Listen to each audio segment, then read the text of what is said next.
Yes, ibihe byiza nshuti bakunzi mukomeje kutwereka ko muri kumwe natwe aho uri hose waramutse wiriwe.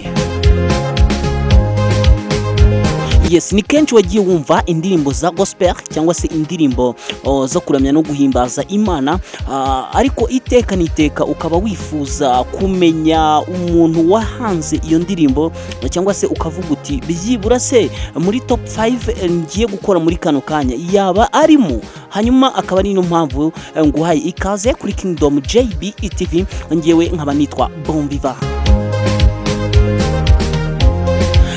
Sasa rero top 5 ngiye gukora cyangwa se urutonde rw'abahanzi b'abanyarwanda batanu bazwi nk'abahanzi bakomeye hano mu Rwanda baririmba indirimbo zo kuramya no guhimbaza Imana cyangwa se indirimbo za gospel. Hanyuma iyi top 5 ngiye gukora utaza kwikanga niyo iri number 1. Ndaza no kukwereka uburyo ki bagenda barutanwa. Yes, ku mwanya wa gatanu turasanga itsinda ryitwa R Ministries. Iri tsinda rikaba ari rya gospel, rikaba riri ku rwego rwo hejuru mu kuramya no guhimbaza Imana. Bakaba baramenyekanye mu ndirimbo nk'Amana imbaraga zawe nzahimbaza ndi wawe. Iri tsinda rero niryo riri ku mwanya wa gatanu. Ku mwanya wa kane turasanga Diane nini na hazawe. Uyu muhanzi rero akaba ari uri ku mwanya wa kane, akaba ari umuririmbyi kazi w'umunyarwanda mu ndirimbo zo kuramya no guhimbaza Imana gospel. Akaba akomeye cyane, akaba yaramenyekanye mu ndirimbo Mana uwera, nzamuhimbaza, sambaza urukundo. Izi ndirimbo rero zikaba arizo zamamaye cyane. Yes, ku mwanya wa gatatu turasanga umuhanzi witwa Gent Misigaro. Uyu Misigaro akaba azwi cyane nko ku ndirimbo buri munsi. Hakaba hari indi nanone yitwa hari impamvu, ndetse n'indi ndirimbo yitwa biratungana. Ariko akaba akorera cyane mu mahanga, muri Canada, ariko indirimbo ze zikaba zikunzwe hano mu Rwanda cyane.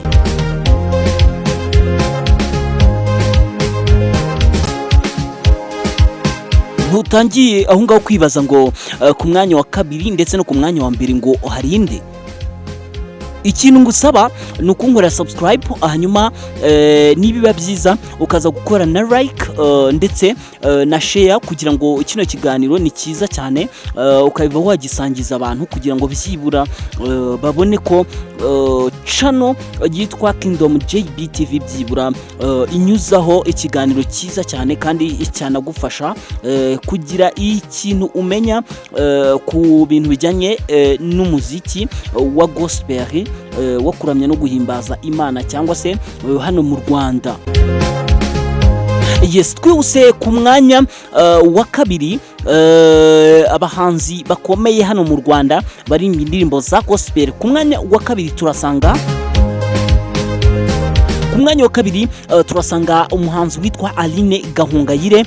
Uyu muhanzi muramuzi cyane, ni umuhanzi kazi ukomeye cyane hano mu Rwanda. Akaba ari umuririmbyi kazi umaze igihe kinini mu muziki wo kuramya no guhimbaza Imana cyangwa se gospel. Indirimbo ze zamamaye nk'indirimbo yitwa Ndanyuzwe, ndetse n'indi ndirimbo yitwa Nta kizabasha, hakaza ndetse n'indi ndirimbo yitwa Izina rya Yesu. Uyu muhanzi kazi w'umunyarwanda rero akaba yarakoranye indirimbo na Niyo Bosco, indirimbo y'Imana nziza cyane. Yes, iyo ndirimbo rero bakaba barayise Izindi mbaraga. Yes, twihuse no ku mwanya wa mbere. Ku mwanya wa mbere urakeka harinde?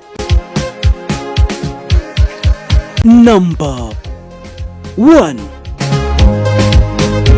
Yes, mbere yo kumuvuga rero ibikorwa birivugira, niwe wa mbere uza kwisonga hano mu Rwanda mu njyana ya gospel. Yamamaye mu ndirimbo zigiye zitandukanye, nk'indirimbo ya mbere yitwa number 1, aza ku indirimbo yitwa Ninasiri, aza mu ndirimbo yitwa Baho, aza mu ndirimbo yitwa Urwandiko. Azwi mu Rwanda, azwi mu bihugu byinshi cyane bigiye bitandukanye byo muri Afrika. N'umuhanzi wamamaye cyane, noneho muri Kenya bo baravuze bati nta wundi muntu uzaza nkawe. Hanyuma uyu muhanzi yitwa Israel Mbonye, akaba ari umuhanzi wa mbere dufite hano mu Rwanda mu ndirimbo zo kuramya no guhimbaza Imana gospel. Hanyuma ngusaba gukora subscribe, ugakanda kuri ako kazogira, hanyuma ugahita unasharinga wamaze gukora like, kugira ngo abandi bose babone ko iki kiganiro ari ikiganiro cyiza cyane. Hanyuma ndagushimiye abandi bahanzi baza inyuma aho ngaho, reka ngende bakunyuriramo nabo ubarebe neza.